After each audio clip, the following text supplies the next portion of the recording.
Olá, queridos amigos inscritos do canal Spook Houses Casas Assombradas. Rodrigo aqui novamente, dessa vez para nós aqui conversarmos, batermos um papo, desmistificarmos, por que não, esse incrível documentário que vocês acharam incrível, mas eu achei, depois eu vou falar minha opinião sobre ele, o nosso documentário O Diabo e o Padre Amorph, de 2017. Bom, muita gente ficou, tio Spook vai falar sobre vídeo, vai falar sobre não, como é que é, tal. Como tudo aconteceu no processo de mudança e eu já tinha organizado os vídeos para o canal, eu não consegui postar esse vídeo, muito menos fazer análise. Então nós estamos fazendo análise agora no meu apartamento novo, para poder entendermos o que realmente aconteceu, tudo que estava relacionado a esse filme. Eu fiz a minha resenha aqui, detalhando muitas coisas, muitos assuntos a serem abordados. Então pode ficar um pouquinho longo, mas eu acho que é necessário desmistificarmos muitas coisas relacionadas ao tema, principalmente porque meu canal é composto, acho que mais de 60% a 70% de jovens, e que acreditam piamente no demônio. Bom, eu vou soltar o trailer do filme, só para vocês se situarem, para a gente poder falar sobre ele. At the time I directed the film, The Exorcist, I had never seen the real thing. But on May 1st, 2016, Father Gabriele Amorth, the Vatican exorcist, invited me to witness an actual exorcism. I had no idea what to expect. The more you open yourself to thinking about this stuff, and you start feeling about this stuff, the more room you allow for the supernatural power of evil to come in.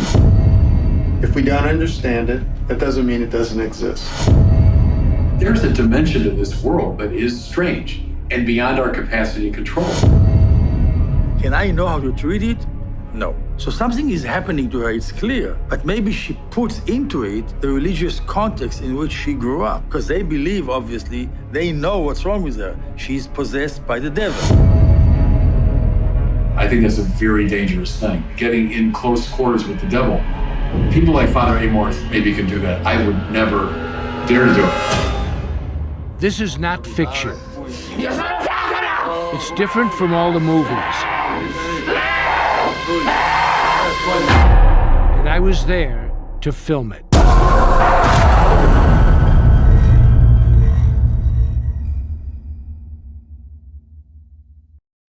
Bom, meus amigos, esse então é o famoso documentário que vocês, acho que a grande maioria assistiu. Quem não assistiu, honestamente não tá perdendo nada, né?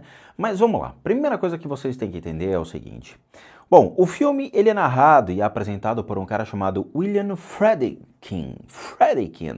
Ele é um dos nomes mais importantes do cinema de horror, tá?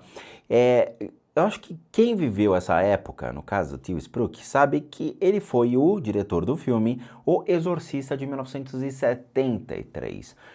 Eu assisti não somente esse filme do Exorcista, não nessa época, porque eu nasci em 75, não é mesmo? Mas, obviamente, 10 anos depois do meu nascimento, 10, 12 anos, eu fui assistir O Exorcista. Eu adquiri, sei lá, através acho que de uma fita VHS, coisa desse tipo. Na minha época era videocassete e eu assisti O Exorcista. E assisti depois a edição especial do Exorcista, a edição especial do diretor, coisas desse tipo, tá? Então, tem muita coisa relacionada ao filme que é interessante nós sabermos. Mas vamos lá, vamos continuando. Após notícias desencontradas, eis que foi anunciado que o novo filme de Friedkin é um documentário chamado O Diabo e o Padre Amorph, tá? Cuja proposta é trazer pela primeira vez um exorcismo autêntico e real filmado pelo próprio diretor. Bom, no começo do filme, acho que todo mundo sabe que ele faz muita anuência e propaganda sobre o filme que ele fez, O Exorcista. Então já começa a encher um pouco de linguiça, né? Ele começa a falar sobre o filme do exorcismo, mas também sobre a questão do exorcismo do Padre Amorph.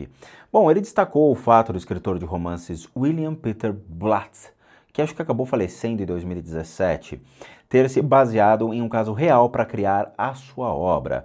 Bom, ao seguir a sua premissa, Friedkin apresenta o padre Gabriele Amorth, que foi um Foi por muitos anos o exorcista oficial do Vaticano, e o qual, aos 91 anos de idade, ele vai fazer o 9º exorcismo em uma mulher italiana e será registrado, então, por Fredkin, que foi convidado, ele e mais uma pessoa que provavelmente foi o tradutor dele, alguém que também, né, de vez em quando operava a câmera para ficar aí na terceira pessoa, né, o olho de terceira pessoa, para que ele pudesse, então, gravar o exorcismo a convite do padre Gabriele Amorfi. Bom, para quem não sabe, a gente já colocou aqui no canal um podcast do padre Gabriele Amorfi. Eu tenho os livros do padre aqui comigo, tá? Sem fazer propaganda, mas só para vocês verem que o tio Spook tem o conhecimento do padre Gabriele Amorfi, tá? Eu comprei, esses livros são meus e eu trouxe algumas coisas legais via podcast para vocês entenderem o que realmente está por detrás do exorcismo sob a ótica do Vaticano ou da Igreja. Poucos ouviram, mas eu recomendo que a maioria escute para tentar entender o que o padre Gabriele Amorfi condenava, porque ele condenava muita coisa, inclusive Harry Potter, tá? E qual era a visão da igreja sobre muitos aspectos daquilo que poderia ser o diabo ou o demônio, tá? Então eu recomendo que vocês escutem o podcast que está no canal. Bom, mas ele nasceu em 1º de maio de 1925 em Modena, que seria uma comunidade na Itália. Ele é um sacerdote italiano, conhecido por ser um exorcista da Diocese de Roma. E ele foi ordenado sacerdote católico em 1954 e se converteu em exorcista oficial em junho de 1986, sob a direção de Cândido Amantini, ou Padre Cândido, que ele tanto venerou a vida inteira dele, ou mesmo ao longo das obras, o Padre Cândido sempre foi muito presente, tá? Ele é membro da Sociedade de São Paulo, a congregação fundada por Santiago Alberioni em 1914. Em 1986, ele fez o seu primeiro exorcismo sob a tutela do Padre Cândido Amantini. E era engraçada a relação dos dois, porque o padre Cândido sempre largava o padre Gabriele Amorfi dizendo, vai lá que é sua, vai que é sua, tô com um exorcismo aqui, vai que é sua, e meio que eu tô me distanciando desses exorcismos, viu? No livro ele fala disso. Bom, tornou-se mundialmente conhecido com o lançamento de sua obra, Um Exorcista Conta-nos, que é este livrinho vermelho aqui, tá? Em 1990, com ampla experiência em exorcismo. Relata inúmeros casos concretos, mas vamos lá. Em outubro de 2000, ele assinalou ter realizado pessoalmente ao redor de 50.000 exorcismos, que iam desde alguns minutos a várias horas de duração, o que significa que realizou uma média de aproximadamente 10 exorcismos por dia durante sua carreira até o ano 2000. Mas atenção, tá? O Gabriele, ele frisa que não são as 50.000 pessoas, pois em muitas delas ele fez centenas e centenas de exorcismos. Pois livrar uma pessoa do demônio geralmente constitui um trabalho muito lento. Em março de 2010, afirmou que a cifra aumentou para 70.000 exorcismos. Ele também fundou aí a Associação Internacional de Exorcistas em 1990 e foi presidente até se retirar aos 75 anos de idade no ano de 2000. Atualmente foi declarado presidente honorário vitalício da associação. Bom, ainda falando sobre o documentário que vocês viram, após a realização do exorcismo, como Fredkin ele acabou filmando com uma handcam, ele foi procurar uma junta médica e alguns religiosos para uma análise óbvia sobre o que eles achavam daquele material. Então ele foi de vários, desde médicos até psicólogos, psiquiatras, para tentar entender se é uma questão mental, do cérebro ou comportamental do ser humano. Mais uma vez vamos ter o embate aí da ciência versus a religião, mas nenhum dos entrevistados chega a falar nada realmente de interessante, tá? Aliás, nada de interessante acontece durante todo o documentário, ao meu ver, tá? Porque nisto o filme se arrasta por seus 68 minutos e acreditem, parece que o filme tem 4 horas de duração, tamanha a falta de ritmo da narrativa. Bom, mas vamos analisar os personagens. Eu acho que é interessante vocês entenderem certos contextos. Não somente o exorcismo da Christine, mas também a ótica de cada um dos cientistas, dos neurologistas e dos psicólogos, psiquiatras e do padre, né, o arcebispo de Los Angeles, lá de uma congregação de Los Angeles, e entender o que realmente é isso. Além disso, também tem o comentário de outros escritores sobre o que realmente é a manifestação do mal e do demônio, que também eu achei muito válido. Um deles eu achei que valeu muito a pena. E falando deles, o primeiro que a gente vai falar é o Sr. Jeffrey Burton Russell. Jeffrey Burton ele é um dos mais interessantes escritores aí dentro desse contexto do gênero de terror e mesmo assim dentro do filme que vocês viram, desse documentário, tá? Ele demonstra aí a sobriedade dentro do assunto a ser abordado, principalmente quando o Friedkin tenta forçar diversas situações, como ele faz ao longo de todo o documentário, forçando, empurrando a culpa para o demônio, e ele fala realmente coisas muito interessantes.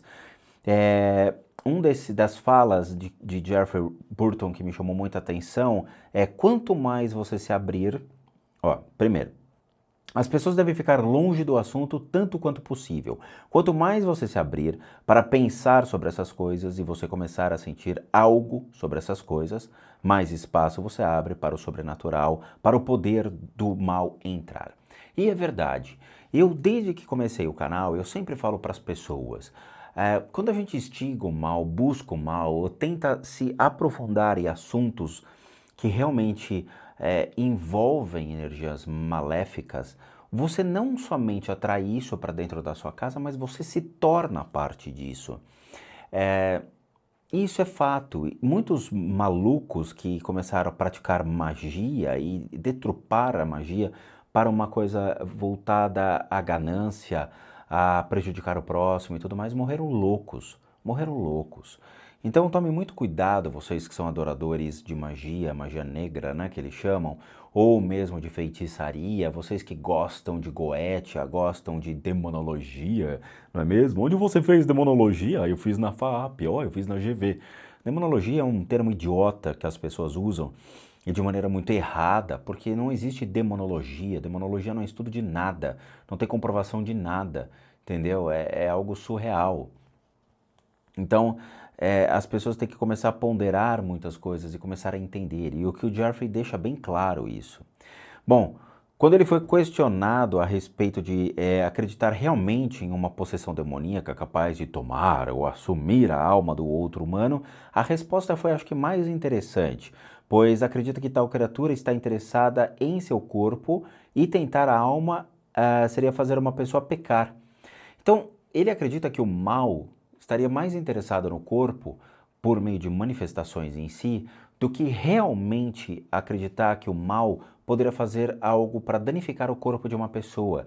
Iria ser preferencial com que o mal tentasse a pessoa fazendo que ela peque. Quando ela faz o ato de pecar ou realiza o ato de pecar, ela está indo contra Deus e contra a sua origem. E já que o ser humano, ele advém de uma origem consideravelmente divina, ele está indo contra a sua divindade, ele está indo contra Deus. Então, como ser humano nós temos o livre-arbítrio, pecando, nós estamos tendendo o nosso livre-arbítrio a ir contra Deus, a jogar o livre-arbítrio na cara de Deus, literalmente, né? Então, quando acontece esse movimento, aí sim o mal torna-se vitorioso. E isso é um trecho muito interessante que eu acabei pegando para mostrar para vocês que tudo aquilo que eu falo, ele é comprovado. Ou seja, eu sempre falo para as pessoas, evitem fumar, evitem usar drogas, evitem ter comportamentos ruins, luxúria, vaidade, coisas desse tipo. Sejam pessoas simples, pessoas normais, pessoas com ambições saudáveis na vida. Tipo, eu quero me transformar num músico, eu quero me transformar num grande administrador de empresas, eu quero, sabe, galguem degraus para serem pessoas mais nobres, pessoas mais puras, pessoas com ambições capazes de ajudar os demais e não agir em pró a alguma coisa ruim ou sentimentos ruins ou comportamentos ruins que vocês venham a ter para com os outros.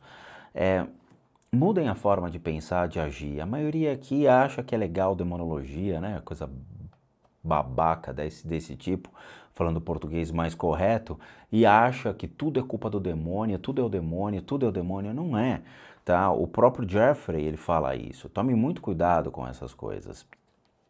E outra coisa interessante é que, ele utiliza seu livre-arbítrio, como eu falei, e após ter escrito um dos seus livros, teve um ataque sério de depressão e por isso recomendo às pessoas para não se concentrarem no diabo, e sim se concentrarem em Deus, no bem, no positivo, e não pensem muito sobre o lado do mal. Tá? E isso foi muito interessante, porque o Jeffrey realmente teve um problema sério de depressão, ele entrou num looping horroroso que colocou toda a carreira dele em risco e ele poderia até ter se matado numa dessa.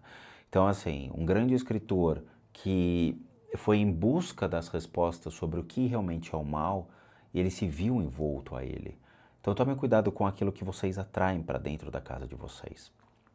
Bom, a Cristina foi a mulher, né, o personagem ali a ser exorcizada pelo padre Gabriele Amorfi, filmada pelo Friedkin e assistida por todos os familiares que estavam com baldes de pipoca e torcendo, né, para que ela vencesse o demônio. Porque é verdade. Ela tinha 46 anos de idade na época e morava mais ou menos a 320 quilômetros sudeste de Roma. Ela era uma arquiteta que não trabalhava, obviamente, por culpa do capeta que impedia ela de conseguir um trabalho ou ser empregada para exercer a sua profissão. Ela foi exorcizada pelo padre Gabriele Amorfi 8 vezes. 8 vezes. É surreal. É algo assim que você olha e fala, cara, padre, de novo, vamos mudar um pouco a teoria, vamos tentar melhorar aí, porque 8 vezes, cara. E só no vídeo ela foi exorcizada mais uma vez, ou seja, essa é a 9ª vez, e ainda teve mais uma forçação de barra para ir para a 10ª vez. Na verdade, teve a 10ª vez, né, que foi quando ela ficou sozinha e o Friedkin não foi com a câmera, mas eu vou contar isso mais para frente. Bom, então ela foi 8 vezes exorcizada até o início do filme, depois ela foi mais 2 vezes exorcizada e mesmo assim não deu em nada. Algo está errado, não é mesmo, padre Gabriele Amorfi? Mas não dá para perguntar para ele porque ele acabou falecendo, mas tudo bem. Autoconvencida de que realmente o seu problema é espiritual, isso me deixou muito impressionado, porque ela realmente afirmava que o problema dela era espiritual e que não tinha mais solução, era questão espiritual. Com muitos médicos no mundo capazes de poder ajudá-la, e eu vou explicar a diferenciação do que estava acontecendo, ela continuou afirmando que o problema era espiritual e procurou o padre para ter a sua liberação do espírito maligno. O maligno. Bom, os psiquiatras não conseguiram ajudá-la e então ela se convenceu que realmente era uma questão espiritual, afirmando que a possessão demoníaca pode se esconder atrás de outras doenças. Bom, o mais interessante é que não somente ela, mas o padre Gabriele Amorfi também afirmava de pé junto que era uma possessão demoníaca e que o problema da Cristina era o diabo. E ele falava lucidamente, dava para ver os olhos dele falando, tudo é o demônio, tudo é o demônio, tudo é o demônio, demônio, demônio. Espirrou, foi o demônio. Não, eu tropecei e caí, foi o demônio. Tudo para o padre era o demônio, tá? Então ele começou a traçar padrões, interessante até mesmo nos livros de Gabriele Amorfi, os padrões eles são sempre iguais. A força descomunal, a voz gutural, as atitudes de agressividade, de explosão, o ato de falar línguas diferentes. Então isso comprova que realmente é o diabo. Então o diabo ele é poliglota, ele é um dos maiores atletas do mundo, não é mesmo? E o que a gente está esperando, né? Olha aí, se você é um atleta que quer conseguir desbancar os outros numa corrida de 100 metros, seja possuído. Quem sabe assim você consegue uma força descomunal e sai na frente de todo mundo. Ou você ataca os seus oponentes e faz com que eles fiquem ali fazendo xixi, virando a cabeça, enquanto você ganha a prova. Isso depois também é desmistificado. E eu acho que é interessante, tem um médico aqui que ele vai falar sobre essa questão e eu acho que foi o Neil Martin, mas a gente depois vai chegar nele. Bom, a questão do exorcismo, não é mesmo? A cena do exorcismo, ela é muito patética. Por quê? Primeiro, o Vaticano, ele é muito reservado com relação às cenas de exorcismo e ele mesmo fica com o pé atrás. Mas ele preferiu dar credibilidade ao padre Gabriele Amorfi, dizendo, ok, faça o exorcismo, a gente confia em você, vai lá. Cristina estava precisando, 8 vezes exorcizada, parece que assim, o Vaticano continua insistindo em erros, porque 8 vezes exorcizada você já começa a questionar. Eu acho que na terceira você já fala, cara, a igreja vai abrir mão disso porque não tem cabimento, manda para um psicólogo, manda fazer tratamento, porque se a igreja não solucionou, alguém tem que solucionar. Mas não.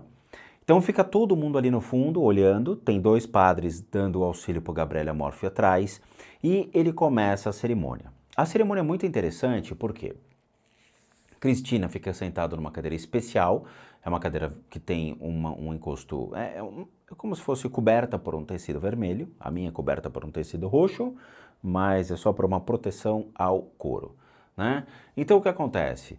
Ficam os familiares em volta, a Cristina fica com o terço dela, ele dá alguma coisa para ela segurar da mão direita, eu não sei o que é, mas parecia ser ou o crucifixo dele ou algum outro objeto.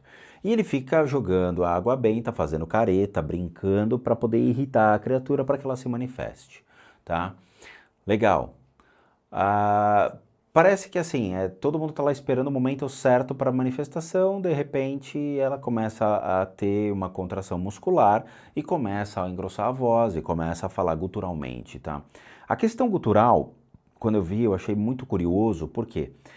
É muito fácil você fazer sons guturais, cantor de heavy metal faz isso. E o mesmo caso aconteceu com aquela menina de Enfield, acho que era isso, que era uma menininha, era uma casa com 3, 4 mulheres, e a famosa cena que foi pro cinema, né, da menina pulando na cama e sendo atacada, ela fazia voz gutural. E depois descobriram que era tudo uma grande mentira.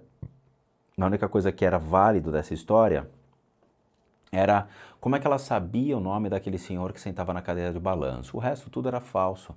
A voz gutural, ela era criada da mesma maneira como a Cristina também pode ter criado a sua voz gutural. Qualquer criança faz um negócio desse, tá? O legal também da encharpe do padre, eu achei curioso, porque ele cobre a Cristina, né? Ele passa pela Cristina e fica metade do lado dele e outra metade do lado dela. Significa que ele está, vamos dizer assim, resguardando a Cristina sobre qualquer tipo de mal que possa vir a acontecer. Mas vamos pensar sobre a ótica do diabo, né? Eu não acredito em diabo, mas vamos acreditar que exista realmente um diabo. Se você, né, está com o diabo no corpo, você senta do lado de um padre, o que você vai fazer? Ou se você se manifesta para tentar tirar a pessoa, né, o seu hospedeiro de lá, ou você agride o padre. Porque é algo que vai causar algum dano a você, vai tirar você da pessoa, a pessoa de você, né? E Cristina não se manifesta em nada. Quer dizer, você tem o padre Gabriele Amorfi, um terço desse tamanho, né? Uma cruz, perdão, desse tamanho, gigantesca do lado. Você tem a encharpe em volta dela, você tem a cruz dela no pescoço, você tem um monte de gente rezando e a criatura só se manifesta depois de 10 minutos que começaram as orações. Eu questionaria já na hora, tá? Já na hora, porque qualquer criatura que já vai sentar ali sabe que é a sentença de morte dela. Mas, tudo bem. As ações da Cristina de gritar, pular, ficar balançando a cabeça, né? Tentando se levantar, e o mais legal é o nome que se autodenomina. De novo, Gabriele Amorfi diz que tudo isso é coisa do diabo, então a força descomunal, as atitudes, a forma de falar outros idiomas, tudo isso é justificado depois, tá, gente? Eu vou só mostrar para vocês o que realmente ocorre.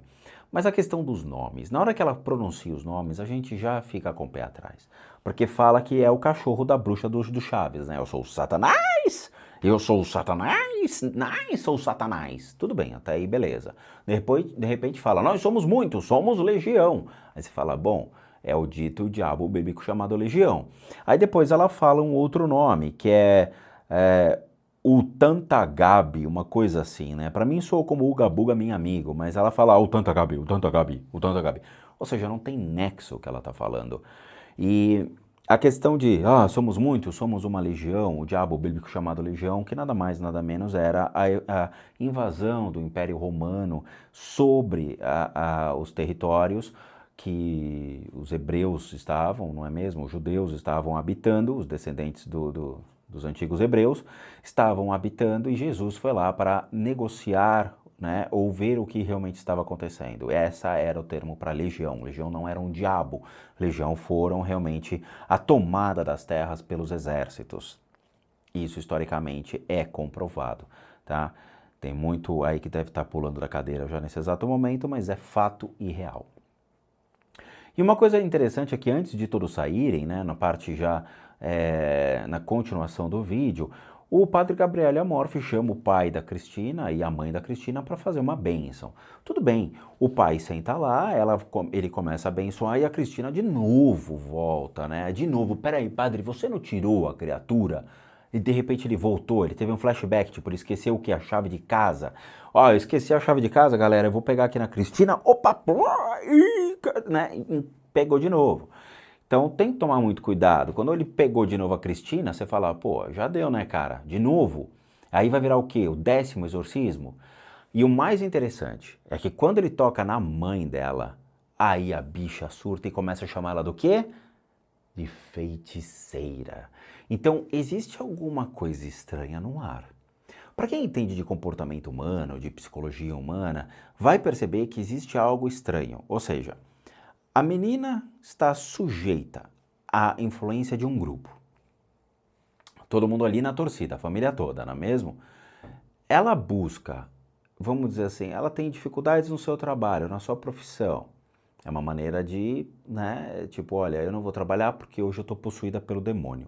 Em Roma, eu acho que é normal isso, tá? Então já é uma desculpa para frustrações do trabalho. Terceiro ponto. Quando toca na mãe, grita, feiticeira, feiticeira. Então você fala, tem algum conflito aí no meio. Tem alguma questão aí que os psicólogos e psiquiatras não foram tão claros. Tem alguma influência estranha, bem negativa nessa história. E pelo visto não é do diabo. Talvez da família. É o que mais chama atenção. Na hora que ela começou a gritar...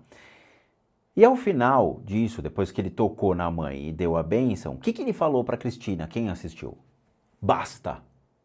Na hora que ele falou basta, Cristina, ela de repente, opa, saiu. Não tem mais nada, tô tranquila agora, né? Tô tranquila. Quer dizer, é algo muito estranho. Parece que o padre Gabriele Amorfi, eu vou falar sério, a minha interpretação daquela atitude. Parece que o padre Gabriele Amorfi sabe que é o seguinte... Todo mundo aqui sente-se mais conforto na dor do que na alegria. É muito mais fácil você conseguir a comoção das pessoas quando você está doente. As crianças sabem muito bem disso, porque tem muita criança que fica falando para a mãe que está gripado, está doente, não está bem, para não ir para a escola. E ganha a comoção dos pais, né, pelo seu teatro, pela sua alegoria, dizendo, ah, tá bom, meu filho não está bem, deixa ele aqui em casa. Um dia na escola não vai matar, né? Não vai matar a criança, ele faltar. E isso acontece. Então ela ganha as pessoas pela sua comoção. E o padre sabe disso. O padre sabe que a grande maioria dos exorcismos que ele fez não tem nada. É simplesmente o ato de você dizer para a mente da pessoa, dizer, você não tem nada. Daqui 15 minutos você pode vir a ter, como a Cristina teve. Mas agora você não tem nada, tipo, te dei a bênção, vai embora. E isso gera para as pessoas um ar de se sentir especial, a se sentir realmente protegida e mostrar para os outros que ela tem alguma coisa. É o que Cristina fez e é o que a Cristina faz. E o padre sabe disso. Por isso que na hora ele falou, basta, já deu, Cristina, já deu. Já fizemos uma sessão de exorcismo, o brinquedo já foi dado. Agora vai lá, vai para casa, fica lá com o teu cantinho, depois a gente continua. Foi exatamente o que o olhar do padre disse. E eu tenho certeza, dei uma pausa naquela cena, olhei e falei, é isso que aconteceu. Mas vamos lá, eu quero descrever então agora os personagens, ou seja, cada uma dessas figuras que fizeram parte desse vídeo e que eu acho que é interessante a gente discutir esses pontos de vista, tá bom? Então vamos falar sobre um cara chamado Neil Martin. Não é o Steve Martin, é o Neil Martin. O Neil Martin ele tem um cargo muito interessante, ele é responsável pela ala de neurocirurgia da UCLA Medical Center, ok? Bom, ele foi o primeiro, então, a falar sobre a enorme força que a Cristina, ela realmente demonstrava. Realmente, a Cristina tinha uma força assustadora. E ele fala, olha, é interessante, porque mesmo separada aí do ambiente, ela não está num estado catatônico, ou seja, ela está lúcida, não apresenta alucinações e parece estar envolvida realmente no contexto, mesmo resistindo. Mas tudo bem, e quando ele foi perguntado sobre ser isso um problema cerebral, ele diz que isso é algo chamado delírio. Eu achei o máximo, quando ele manda, é delírio. Eu falei, cara, eu conheço muita gente que eu gostaria de falar isso, sabe? Falar, olha, eu fui no neurologista que disse que o que você tem é delírios. É o máximo isso, tá? E o que acontece? É uma desconexão agitada do comportamento normal e do meio ambiente. O delírio causa na pessoa uma força absurda, deixa a pessoa muito enérgico, faz com que a pessoa gere gritos, uma agressão e requer, obviamente, uma situação de controle ou contenção sobre a pessoa. A única coisa que o Neil não soube falar é a questão da voz, a mudança da voz, mas outros vão tratar sobre isso. Mas eu achei muito interessante o ponto de vista do Neil falando que ela está delirando, é um delírio. E ele tem uma certa razão. O outro, que é muito legal, é o Itzhak Fried, que é um professor de neurocirurgia em Tel Aviv Medical Center. E ele comenta que ele ficou muito impressionado com o vídeo, sem dúvida nenhuma, mas quando questionado sobre estar preparado para dizer se existem coisas sobre exorcismo, possessão demoníaca, porque o cara ficou batendo, o Friedkin, ele ficou empurrando esse negócio de, cara, eu quero que você fale que demônio existe, tá? Isso na maioria deles. E a resposta do Fried foi muito curiosa, né?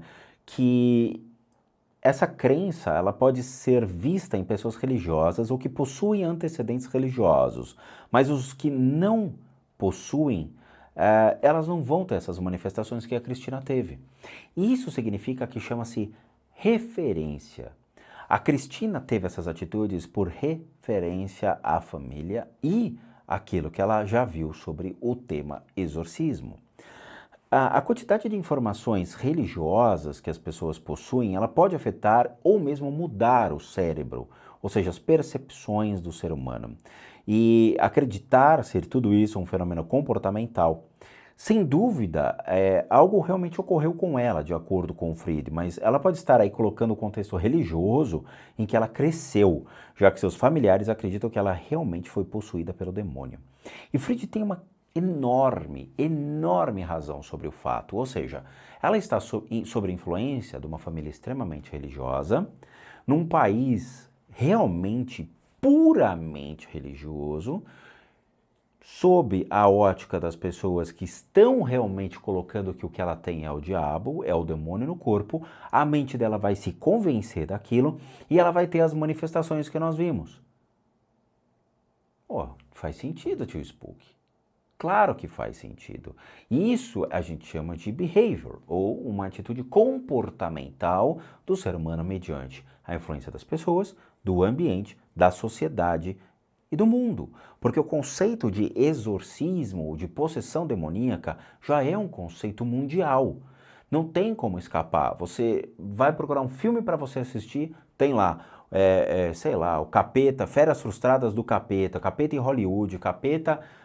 Benji, o Capeta Amigo, sei lá, tem sempre alguma coisa demoníaca no meio de uma sessão de filmes que você quer ver no Netflix, por exemplo, né? Na mesma plataforma. Então, tudo torna-se uma referência, tudo torna-se um padrão. John Mazziota. John Mazziota, ele é, na verdade, o vice-presidente da UCLA Medical Center. Ele é o Chancellor. E ele acredita que tais comportamentos são gerados pelo cérebro, sim, mas como surge esse comportamento da Cristina, ele não sabe muito bem a dizer, porque é muito complicado você mapear o que é, o que não é e o que é possível ser dentro de um cérebro humano. Um ponto curioso é a hiperreligiosidade do ser, que pode ser causada por um problema observado no cérebro.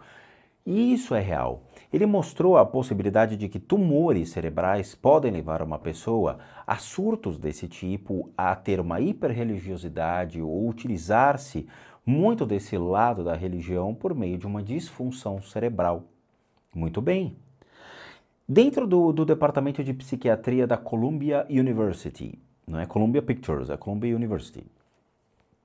Uma das possibilidades que aquele grupo que estava em volta de Friedkin falando é algo muito legal, que é baseado na crença da própria família da Christine. Ou seja, se acredita no fenômeno demônio, ela possivelmente deve estar sendo vítima da sua própria crença.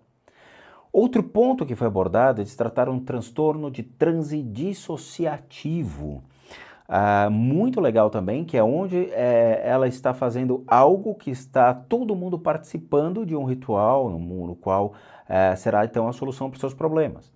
Então eles acreditam que realmente existe isso, que existe um transtorno, que esse transtorno ele é causado não só pela crença da pessoa, né, pelo fato do que ela acredita e sendo influenciado pela crença da família, da sociedade, do ambiente, mas também por base em tudo aquilo que ela teve de referência ao longo do seu aprendizado dentro da religiosidade.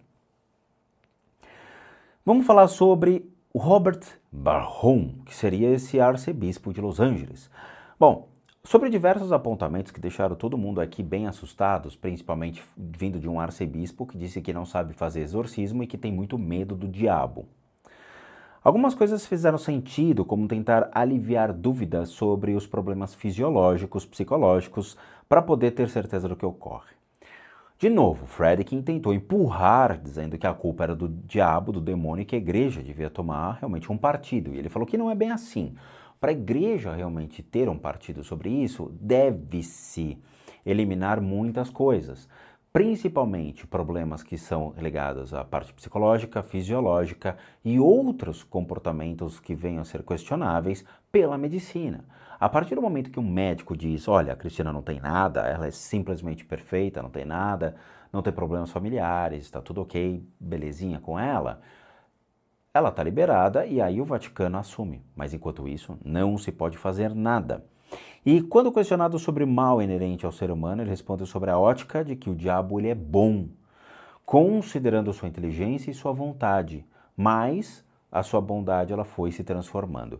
E ele tem razão. Todos os livros antigos clássicos que abordam o tema sobre o surgimento do mal, né, o mal no sentido, a personificação de um ser chamado diabo, que não tem nada a ver com Lúcifer, não tem nada a ver com anjos caídos, mas sim a essência do mal. Se Deus criou tudo na Terra, quem criou o diabo? Deus também criou. É muito engraçado porque se realmente foi a serpente que tentou Adão e Eva no paraíso, por que Noé levou as serpentes a bordo da arca? Há uma dicotomia e há alguma coisa muito estranha no ar. E muitas pessoas até agora não entenderam e criticam quando a gente fala que o termo da serpente, por exemplo, em hebraico, chamava-se Nahash, que significa sabedoria. A serpente foi quem instruiu Adão e Eva, mas a igreja pegou essa história e deturpou. Vocês têm que ler livros antigos e entender todo o princípio da teologia e todo o princípio que se baseia realmente o contexto bíblico e não interpretar essas parábolas ao pé da letra, porque vocês viram fanáticos loucos, como a grande maioria se torna. Então Robert tem total razão. O diabo, ele age de acordo com a sua natureza. Ele não é bom nem ruim, ele é simplesmente aquilo que ele deve ser, um questionador. Quando nós temos dúvidas, e isso aborda também muitas outras crenças, o budismo também tem isso, quando nós colocamos dúvidas na nossa cabeça, gera um confronto sobre o que é ou o que não é. Quando eu falo para uma pessoa não roube e a pessoa rouba, ela agiu questionando a ordem principal sem ponderar o que realmente poderia vir depois. E isso é o diabo, e isso é o questionamento. Quando a gente questiona algumas coisas, surge o diabo. Mas, lembrem-se, O questionamento ele é necessário para nós aprimorarmos cada vez mais o conhecimento. Quando utilizamos essa energia do questionamento para maldade, aí sim ela torna-se questionável, ok? O arcebispo de Los Angeles, ele tem total razão de dizer, o diabo em sua essência, ele é bom. A questão é que em que contexto ele está sendo colocado. Bom, Friedkin, ao longo de todo o documentário, ele força sobre os médicos e os psiquiatras que realmente existe a questão da possessão, ou seja, do diabo e da crença sobre isso, mas a maioria dos médicos e dos psiquiatras, eles não concordam com a percepção de Friedkin. Eles dizem que realmente existe um apontamento sobre os comportamentos da Cristina. Não dá para você fazer um laudo de avaliação clínico de um indivíduo que mora na Punta del Este, não é mesmo? Então os caras nos Estados Unidos, eles olharam os vídeos do Friedkin e falaram, cara, há possibilidade de ser isso, isso e isso. Ok, mas tem que ser feito análise, tem que ser feito um teste na Cristina. E aí, depois de escutar tudo isso, o cara ainda me fala que a maioria dos médicos, ou seja, quase que unanimidade, acredita na possessão demoníaca. Ele é um mentiroso, e vocês percebem isso numa cena que ele está andando sozinho numa viela, ele fala, a grande maioria dos médicos concordam que realmente é uma possessão demoníaca. E ninguém concordou que é uma possessão demoníaca, ninguém olhou para ele e falou, ah cara, certeza, é o demônio. Ninguém. Todos eles deram a sua opção, dizendo, cara, o cérebro humano é isso, o comportamento é assim, as atitudes que a Cristina está tendo são assim. Não tem a menção de demônio, tem uma ação de comportamento. E ele tendenciosamente empurra a ideia para que existe um diabo. Muito bem. Bom, continuando, tá? Sobre a ótica dos psiquiatras de Colômbia, não é uma possessão, e sim um caso de influência cultural e do ambiente que ela se encontrava. Mas mesmo assim, ele força o vídeo para a sua tendência errada. Além disso, ao final do vídeo, dizer que Cristina passou por mais uma sessão de exorcismo dentro de uma basílica que ele havia esquecido sua câmera ao correr para lá, não é mesmo? E queria somente dizer o que viu. Ou seja, cara, se você não documentou, não filmou, eu não tenho como acreditar em você, tá? Desculpa aí, Friedkin, mas você como diretor de cinema, você sabe que você tem que andar com uma câmera no bolso, cara.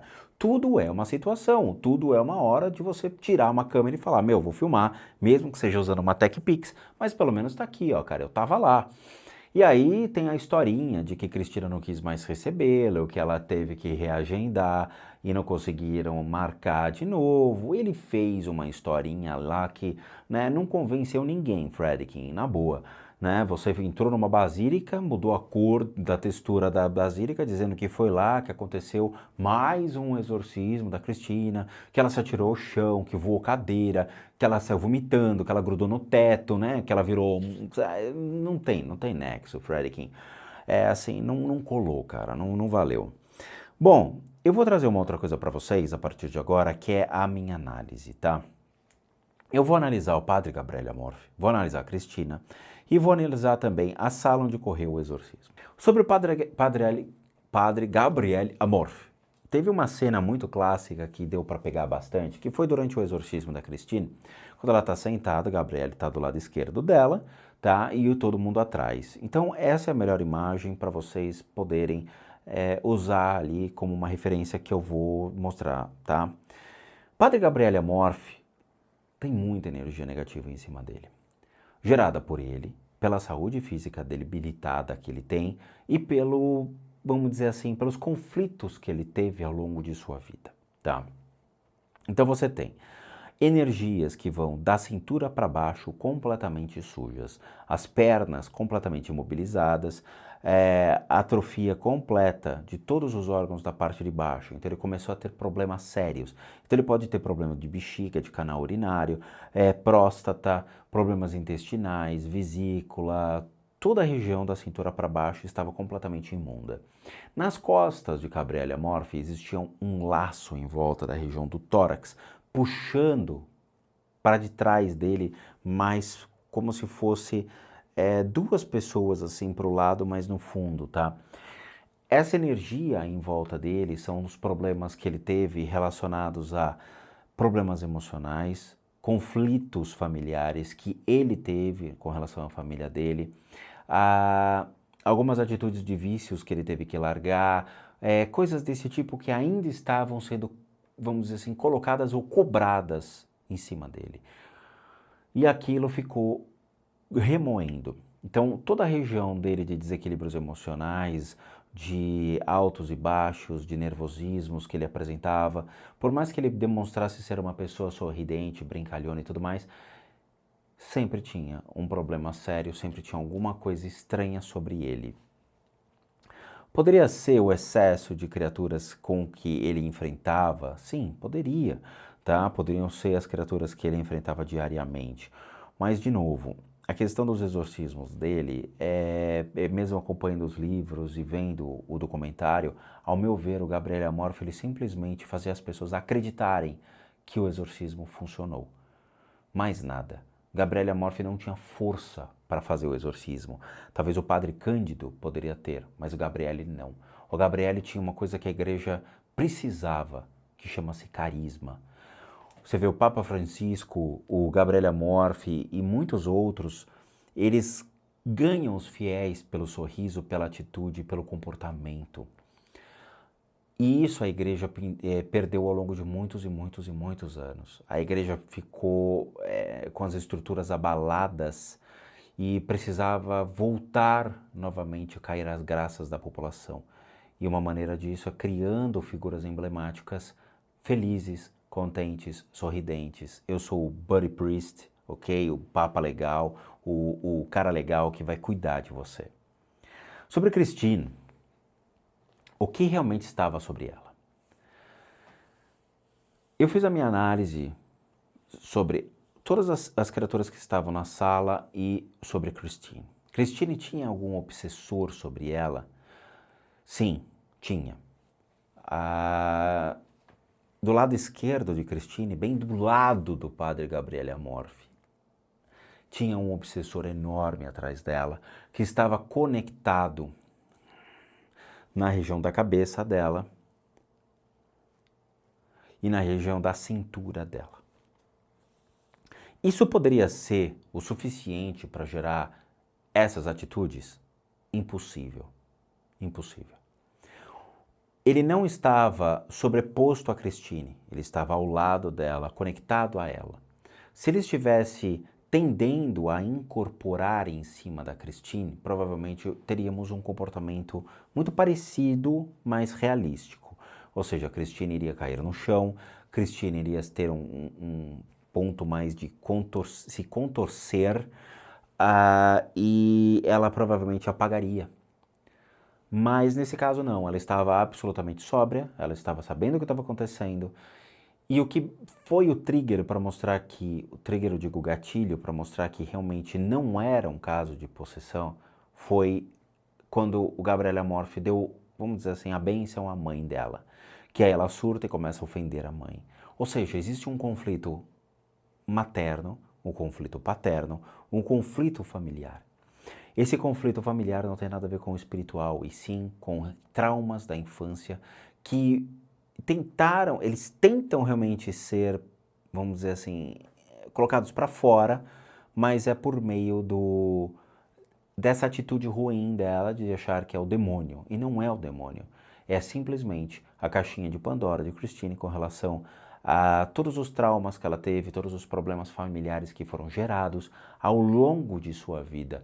Então esse comportamento da sociedade impondo para ela que é o diabo, a família condenando ela se colocando como uma vítima, tudo isso é uma má interpretação que a Christine está colocando as pessoas, uma forma dela colocar errada, fazendo com que todos acreditem que é o diabo, e não é o diabo, são problemas sérios relacionados à família, são problemas sérios relacionados à forma de como ela deve expressar aquilo que ela sente, aquilo que ela pensa. Provavelmente ela foi muito reprimida ao longo da vida dela e ela não conseguiu falar para as pessoas aquilo que ela queria. Então é por uma maneira errada que ela vai tentar ganhar as pessoas. Isso acontece na psicologia? Acontece. Muitos psicólogos do meu canal devem estar pensando, não, realmente isso ocorre, cara, e ocorre. As pessoas buscam artifícios para poder achar soluções para os seus problemas. Algumas buscam se transformar em pessoas infantilizadas, ou seja, parece que elas voltam a ter 5 anos de idade, outras se fecham completamente, não conseguem, criam traumas que impedem elas de falar, impedem elas às vezes até de ter uma relação mais clara com a sociedade, e no caso de Christine, foi a válvula de escape de dizer que estava sendo possuída pelo diabo, el diablo, ok? Na sala onde ocorreu o exorcismo, meu Deus do céu, tinham anjos, tinham santos, tinham pessoas, tinham criaturas que realmente poderiam ajudar Christine e tudo mais? Não. Sinto muito. Padre Gabriele Amorfi não tinha guias, não tinha mentores, não tinha ninguém ao lado dele, ele estava absolutamente sozinho. Existia só uma cena, uma única parte que me chamou muita atenção, do lado direito, onde mostra aquelas mulheres sentadas no canto da parede direito. Lá no fundo, um pouquinho para a esquerda, nós tínhamos uma pessoa só que estava observando o ritual de exorcismo, mas não estava ligado ao padre, e sim estava ligado a uma beata da igreja que estava ali assistindo. Então, não seria um anjo, mas era um protetor da família, né? Ou seja, era um parente que faleceu, que estava protegendo a pessoa à distância, ou seja, uma proteção remota, porque a pessoa tipo estava 2 passos, 3 passos à frente, ela estava só lá no fundo acompanhando, tá? Só isso, mas nada. Que exorcismo é esse, hein? Eu que lhes pergunto, que exorcismo é esse? Bom, essa foi a minha análise sobre este filme, este documentário, na verdade, né, chamado O Diabo e o Padre Amorfi. Eu não me impressionei nada, não mudou a minha vida, não mudou meu ponto de vista, não realmente assim, eu só perdi algumas horas assistindo uma coisa que não me engrandeceu em nada. Eu já sabia disso, já imaginava, tanto que muitas pessoas falavam, tio Spook, assiste, e eu não vi graça nenhuma, eu preferi ver outras séries do Netflix do que assistir esse documentário. Eu não gostei, não conhecia Friedkin assim dessa maneira, eu achei ele tendencioso, eu achei ele uma pessoa muito, muito ruim, tentando empurrar as veracidades do diabo para cima da medicina. E eu acho que as coisas têm que ficar bem claras. Tudo tem uma resposta lógica para o lado da medicina, assim como para o religioso, tudo é culpa do diabo. Os dois, uma hora, vão entrar num acordo? Eu duvido. Eu não acredito nisso. Acho que cada caso é um caso, cada situação é uma situação. Christine não era uma pessoa que estava sendo possuída, e sim uma pessoa que tinha traumas familiares e que precisavam realmente ser sanados à medida que a Christine fosse passando pela bênção do padre. Foram 8 exorcismos, mais o 9º que a gente assistiu no começo, o 10º que aconteceu na Basílica no final do filme, e o Friedkin assumiu dizendo que isso não mudou a vida de Christine, ok?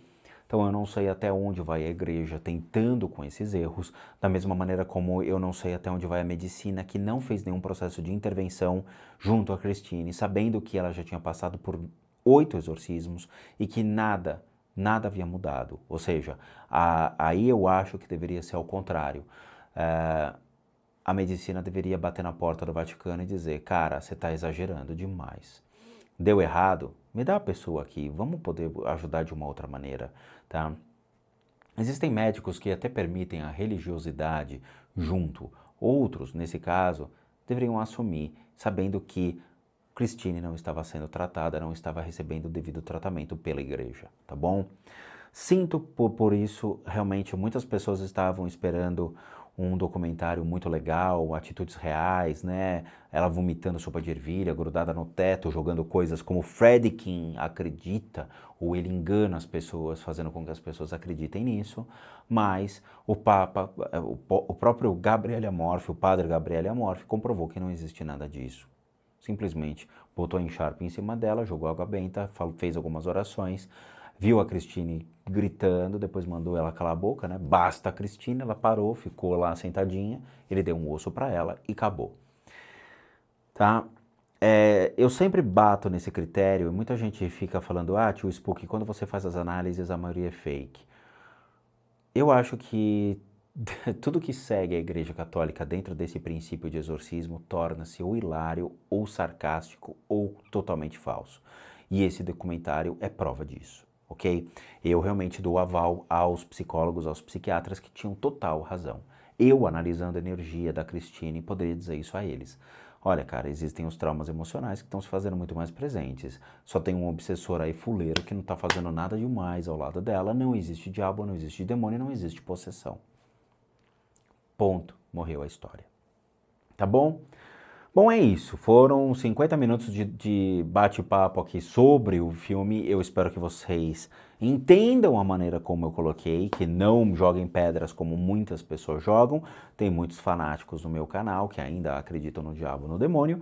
Eu recomendo que vocês escutem o meu podcast chamado Diabo Revelado. Escutem o podcast que eu tenho certeza que vocês vão entender o que realmente é o mal, tá? E isso vai fazer parte da vida de vocês. Por favor. Bom, vamos deixar o depoimento para lá, não é mesmo? Esse documentário para lá e vamos falar do que interessa. Bom, meus amigos, eu agradeço de coração a todos vocês. Aqueles que querem realmente entender como tudo acontece, assistam mais o canal, explorem mais o conteúdo. Olha, são mais de 600 vídeos feitos com carinho para vocês entenderem cada passo, o que realmente acontece no mundo espiritual e que nos influencia. É sério mesmo, gente, assistam, vale muito a pena, tá bom? Não fica mandando mensagem para mim dizendo, Tiz, porque o que é um obsessor? Pô, já tá no canal, cara, tá bom? Explorem mais, faz parte do processo de educação de vocês. Para aqueles que querem realmente uma lembrancinha do canal, por favor, casasassombradas.com.br, nós temos as coisas legais, ó, estamos preparando lançamentos muito bons aí, viu? Se segurem porque vai ter coisas muito legais, a molecada vai amar. E aqueles que querem uma ajuda, não é mesmo? Um processo de, pô, Tiz, porque eu tenho certeza, tem coisa na minha casa, tem coisas ruins aqui comigo, me ajuda, por favor. É só no limpezadecasas@gmail.com. Não adianta vocês mandarem pro Spook Responde, nem pro Casa Assombrada, gente, por favor. Quer um tratamento, quer entender como é o tratamento, quer entender como acontece? Tudo que é ligado ao assunto tratamento, ou auxílio espiritual, ou ajuda espiritual, é no limpezadecasas@gmail.com, tá bom? Eu tô meio que toda hora tem que ficar redirecionando os e-mails ou deletando os e-mails, porque, de novo, tô mandando coisas erradas para endereços errados. Bom, de resto é isso, eu agradeço de coração, vejo vocês então nos próximos vídeos da semana, tem muita coisa legal vindo, se segurem e bons sustos a todos nós.